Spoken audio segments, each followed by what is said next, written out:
ముందుగా ఒక సత్యం వినండి. పూజా గదిలో ఎక్కువ దేవుళ్ళు ఉండటం భక్తి కాదు. కలకలలం లేకుండా ఉండటమే భక్తి.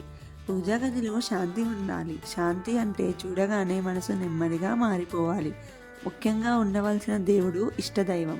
ప్రతి ఇంట్లో ఒక ఇష్టదైవం ఉండాలి. అది ఎవరో మీ మనసు చెప్పాలి. శివుడో, విష్ణువో, హనుమంతుడో, దుర్గమ్మ అయినా కావచ్చు. ఒక ప్రధాన దేవుడు చాలు. అతని ఫోటో లేదా విగ్రహం పూజా గది మధ్యలో ఉండాలి. గురువులు ఏమని చెబుతారంటే ఒక్క దీపానికి ఒక్క జ్వాలే అందంగా ఉంటుంది అని. గణపతి ఫోటో లేదా విగ్రహం చిన్నది సరిపోతుంది. పూజా గదిలో గణపతి ఉండటం మంచిది. ఎందుకంటే గణపతి అంటే అడ్డంకులు తొలగించే శక్తి. కానీ పెద్ద పెద్ద విగ్రహాలు అవసరం లేదు. చిన్న శాంతమైన గణపతి ఫోటో సరిపోతుంది. గణపతి ముఖ్య దేవుడి పక్కన లేదా ముందు పెట్టవచ్చు. ఇంకా లక్ష్మీదేవి ఫోటో ఐశ్వర్యం కోసం కాదు, స్థిరత్వం కోసం. చాలామంది లక్ష్మీదేవిని డబ్బు కోసం మాత్రమే పూజిస్తారు. కానీ లక్ష్మి అంటే ధనం కాదు, సంతులనం. లక్ష్మీదేవి ఫోటో ఉంటే ఇంట్లో ఖర్చు, ఆదాయం సమతుల్యం ఉంటుంది. లక్ష్మీదేవి ఫోటోను శాంతంగా ఉన్న రూపంలోనే పెట్టాలి. విగ్రహాల సంఖ్య ఎంత ఉండాలి అని చాలామందికి సందేహం. ఇవి గుర్తు పెట్టుకోండి.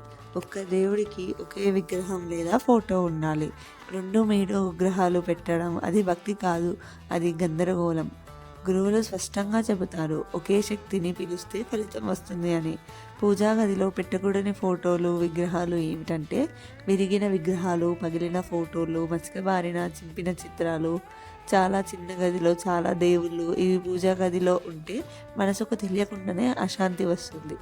దీపం అండ్ గంట పూజా గదిలో ఒక్క దీపం ఖచ్చితంగా ఉండాలి.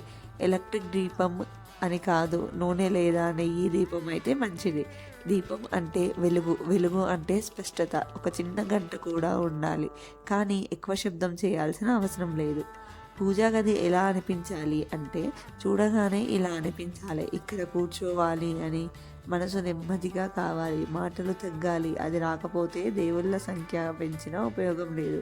చివరిగా ఒక్క మాట, పూజా గది అంటే దేవుడు ఉండే చోటు కాదు, మనసు దేవుడిగా మారే చోటు. అందుకే ఫోటోలు ఎక్కువ పెట్టకూడదు. సరైన భావం ముఖ్యం.